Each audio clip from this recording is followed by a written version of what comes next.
El que dice que ama a Dios, pero no ama a su hermano o a su hermano es mentiroso. No es posible amar a Dios, no es posible permanecer en Dios, no es posible permanecer en Cristo y aborrecer al hermano al mismo tiempo. Florencia. Ya, dice, amados, amémonos unos a otros, porque el amor es de Dios. Todo aquel que ama es nacido de Dios y conoce a Dios. El que no ama no ha conocido a Dios, porque Dios es amor.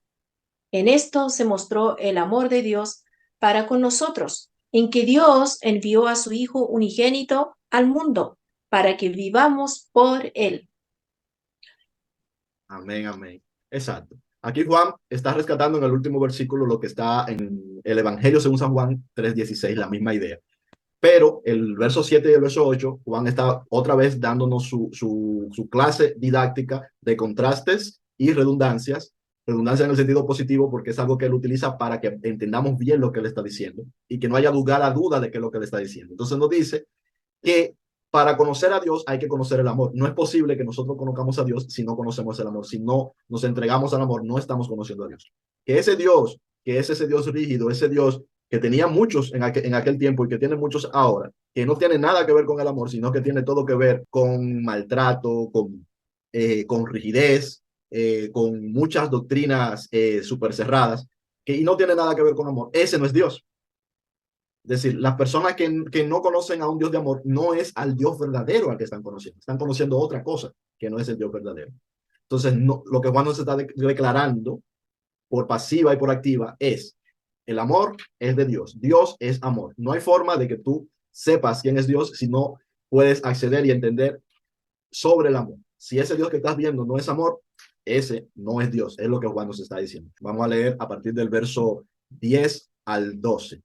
Dice, en esto consiste el amor, no en que nosotros hayamos amado a Dios, sino que Él nos amó a nosotros y envió a su Hijo en propiciación por nuestros pecados. Amados, si Dios nos ha amado así, debemos también nosotros amarnos unos a otros. Nadie ha visto jamás a Dios. Si nos amamos unos a otros, Dios permanece en nosotros y su amor ha perfeccionado en nosotros. Amén. ¿Cómo nosotros conocemos el amor? Amándonos unos a otros. Nosotros, si nosotros nos amamos unos a otros y en eso manifestamos, de hecho, en amarnos los unos a los otros, cosa que nosotros, como yo siempre digo, esto es algo que no se puede ver, pero es algo que tú sí puedes saber en ti mismo, en tu persona, es algo personal. Si nosotros comenzamos a amar a las demás personas, si nosotros comenzamos a amar a los hermanos, al prójimo, entonces es que Dios se está manifestando en nosotros. Esto es lo que está diciendo Juan. Es decir, Juan nos está reduciendo toda la idea sobre lo que es Dios y sobre lo que es la experiencia con Dios a el amor, a que nos amemos unos a otros, a que manifestemos el amor, a que busquemos y procuremos ese amor que es un don del espíritu que estaba hablando un poquito más arriba antes, del espíritu de verdad. Entonces, entiendo, este es el mensaje de Dios. Entonces, en el verso 12 nos dice lo siguiente, nadie ha visto jamás a Dios. Si nos amamos unos a otros, Dios permanece en nosotros y su amor se ha perfeccionado en nosotros. Es decir, y él nos va a decir un poquito más adelante, nos va a extender esta idea y nos va a dar, vamos a decir, para los que tal vez no se han dado cuenta de esto, él nos va a clavar el último clavo basado en esta frase, que nadie ha visto jamás a Dios. Y nos dice que, y lo vamos a ver más adelante. Así que tenemos que seguir leyendo para poder verlo. Y seguimos leyendo, verso 13 al 15, por favor. En esto conocemos que permanecemos en Él y Él en nosotros, en que nos ha dado de su Espíritu.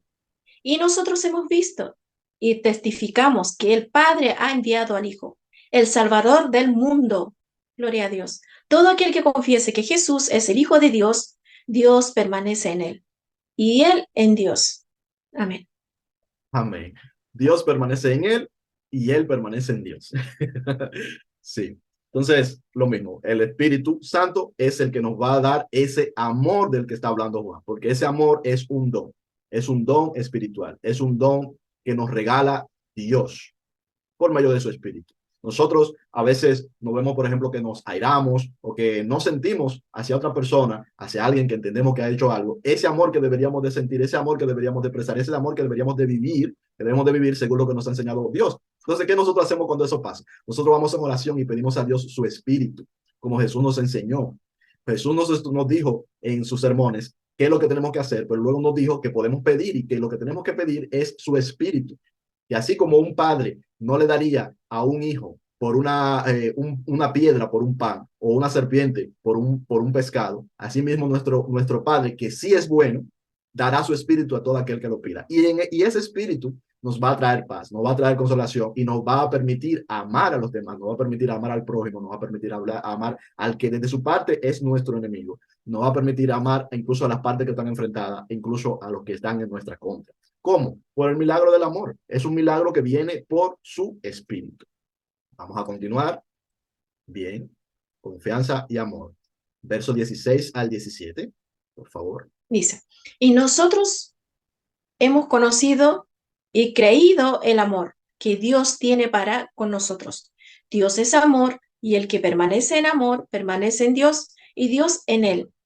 En esto se ha perfeccionado el amor en que nosotros, para que tengamos confianza en el día del juicio, pues como Él es, así somos nosotros en el mundo.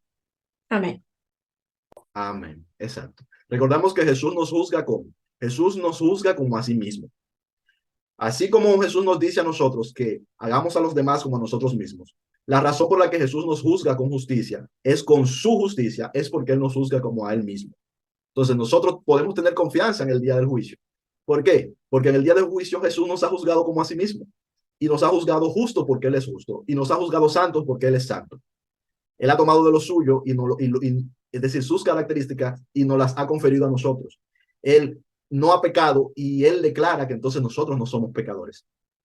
Ha sido justo y ha sido completamente cumplidor de su mandamiento de amor. Y en eso declara que nosotros lo hemos cumplido, aunque en la práctica nosotros hemos fallado. Pero nosotros somos santificados en Él y somos declarados justos en Él y somos declarados que cumplimos su mandamiento también en Él. Y esto es. Entonces, en el resto del verso vemos lo mismo, que Juan sigue repitiéndonos por pasiva, por activa, al derecho y al revés, que Dios es amor y que el que permanece en el amor está en Dios y que el que está en Dios permanece en el amor. Porque Juan no se cansa de decir y repetir esto de todas las formas posibles para que lo entendamos. Es como que, no sé si ustedes se fijan, pero a veces es difícil que algunas personas entiendan esto en la práctica realmente lo que es. Sin embargo, parece que Juan lo sabe porque se pasa las cartas completas repitiendo y repitiendo esto como que para asegurarse de que no quede duda de que Dios es amor, de que Dios es luz, de que en Él no hay sombra. Es reiterativo y reiterativo en lo mismo. Es algo muy simple, pero que hay que a veces repetirlo mucho. Entonces vamos a leer esta parte, por favor. Versos 18 y 19. En el amor no hay temor, sino que el perfecto amor echa fuera el temor, porque el temor lleva en sí castigo, de donde el que teme no ha sido perfeccionado en el amor. Nosotros le amamos a Él, porque Él nos amó primero. Amén. Juan nos recuerda esta última frase que está un poquito más atrás de otra manera, también está el Evangelio, que Jesús, Dios nos amó primero. Él nos amó primero. Es decir, nosotros entramos en el amor porque Él nos amó. Él es el que nos proporciona el amor a nosotros. No somos nosotros mismos que nos lo proporcionamos. No es algo que sale de nosotros. Es Él que nos lo proporciona. Porque Él nos amó primero y Él nos enseña a amar por medio de su espíritu. También por medio Amén. de su ejemplo. Entonces, algo importante aquí que ya hemos hablado hace mucho tiempo, porque creo que no habíamos utilizado este verso para explicarlo. Creo que fue en una conversación fuera de video que lo hablamos, que yo explicaba que en realidad el temor es contrario al amor. Explicaba. Y es así, el temor es contrario al amor. Y el temor suele acarrear y traer el pecado. El temor, el miedo, ¿verdad? Suele llevarnos al pecado. Hay una frase que dice que Jesús vino a liberar a los que por el temor de la muerte permanecían atados al pecado, es decir, al que nos esclaviza, a Satanás. Específicamente a eso que se quería referir. Eso está en otro libro. Dice, aquellos que vino a liberar a aquellos que por el temor de la muerte. Y señores, el temor lleva a la gente a pecar. Nos lleva a pecar. Nosotros a veces, por ejemplo, por temor a una represalia, ¿qué hacemos? Mentimos. A veces por temor, por ejemplo, un grupo de personas, una nación, que es algo que está muy en boga en estos días, tiene temor de que otra nación pueda asimilar sus recursos o pueda hacerle daño o pueda atacarlo. Entonces, ¿qué hace? Que se prepara y esa nación ataca a la otra.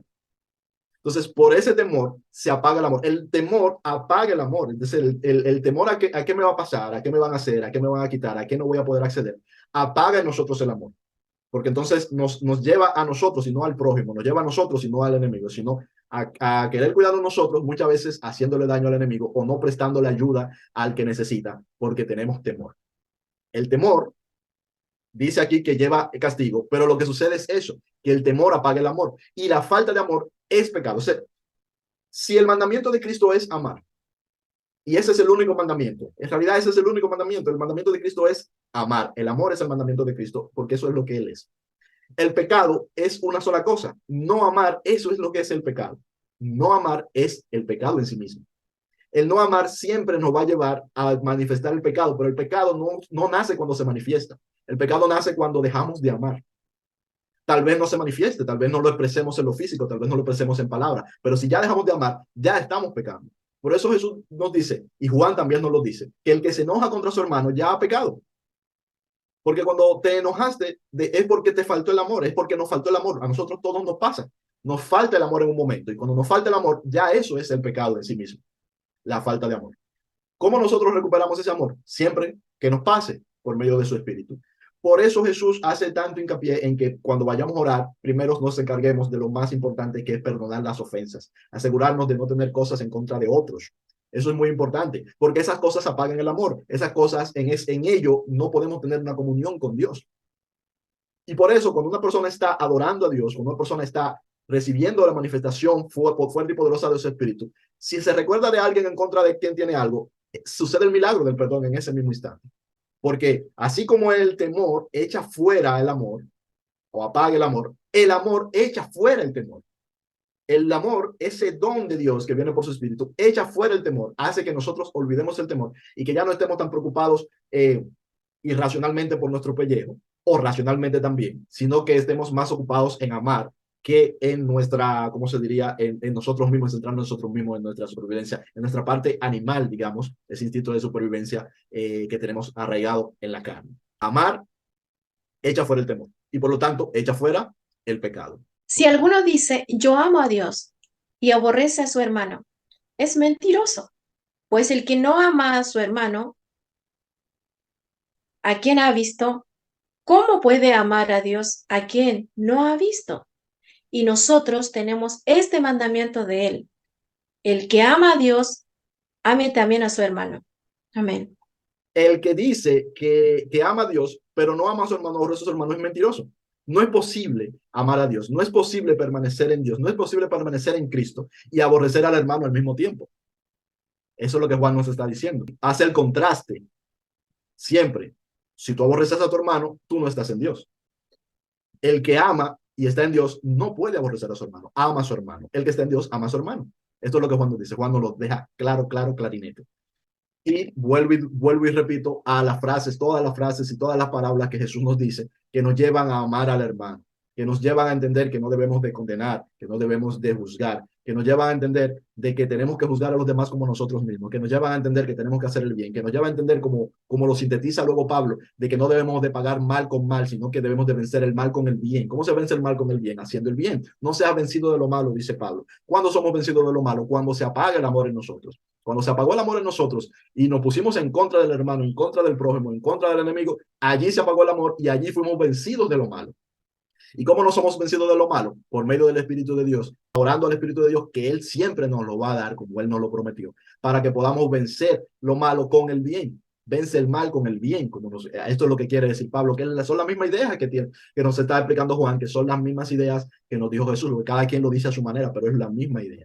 Tenemos que amar, tenemos que aprender a amar, tenemos que recibir del Espíritu de Dios para amar, porque también Juan siempre nos recuerda que esto es por medio de su Espíritu, no hace hincapié en el Espíritu de Dios. Y también, como vimos en este capítulo, hablándonos del espíritu del anticristo, no es hincapié en que hay otro espíritu que es el espíritu de error, que es el espíritu del anticristo, que es el enemigo, que es Satanás, que nos lleva a lo contrario, que nos lleva a no amar, que nos lleva a tener temor, que nos lleva a decir, mira, el vecino te quiere hacer un daño, no espere que te lo haga, hazle esto.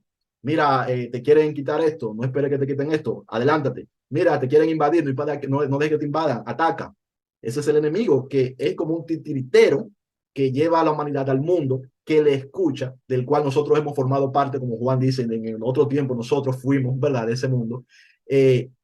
Nos llevó como un titiritero, lleva mucho como un titiritero, ¿hacia qué? Hacia que se odian, a que se teman los unos a los otros, y con eso se aparte el amor, a que se digan, se reconozcan uno a otro y traten de deshumanizarse unos a otros para darse a sí mismos el permiso de tratar a los otros como eso, como animales. Todo esto es la falta de amor, todo esto es el engaño. Y a todo esto es que Jesús se refiere cuando la cruz dice, perdona a los que no saben lo que hacen, porque están engañados, están llevados por el espíritu del error y no por el espíritu de verdad. Y dice, nosotros tenemos este mandamiento de él, no quiere dejar lugar a duda. El que ama a Dios, ame también a su hermano. Si tú amas a Dios, ama a tu hermano. ¿Cómo tú vas a saber tú? No yo, porque eres tú que tienes que saberlo. ¿Cómo tú vas a saber si tú estás amando a Dios, amando a tu hermano? Y Jesús no lo dice de otra manera, nos dice, me viste con hambre, me diste de comer, me viste desnudo y me vestiste, me viste en la cárcel y me visitaste. No puedes, nosotros no podemos, por ejemplo, nosotros no podemos darle ofrenda a Dios, sino de esa manera. Por ejemplo, si tú quieres dar ofrenda a Dios, dale ofrenda a Dios dándole al necesitado. Eso es una ofrenda a Dios. Es la única manera de darle ofrenda a Dios. Es la manera que Cristo nos lo dijo. ¿Cómo tú puedes amar a Dios? Amando al prójimo. ¿Cómo tú puedes amar a Dios? Amando a los que Él ama. Porque incluso nuestros enemigos son personas amadas de Dios, son amadas personas que Jesús amó, son personas que Jesús declaró inocentes en la cruz, son personas por las que Jesús puso su vida, que es la verdadera vida, son personas a las que nosotros por tanto debemos de amar, son declarados por Jesús mismo como justos. Entonces nosotros tenemos que amarle. ¿Cómo vamos a amar a Jesús? ¿Cómo vamos a amar a Dios? Amando al prójimo, al que vemos, al que tenemos aquí, al que tenemos al lado. El prójimo, el que está allí, es el que está a nuestro alrededor, son nuestras parejas, son nuestros compañeros de trabajo, compañeros de estudios, amigos del barrio. Esos son nuestros prójimos. Y los que estamos aquí en la iglesia somos los hermanos. Así que esa sería la idea.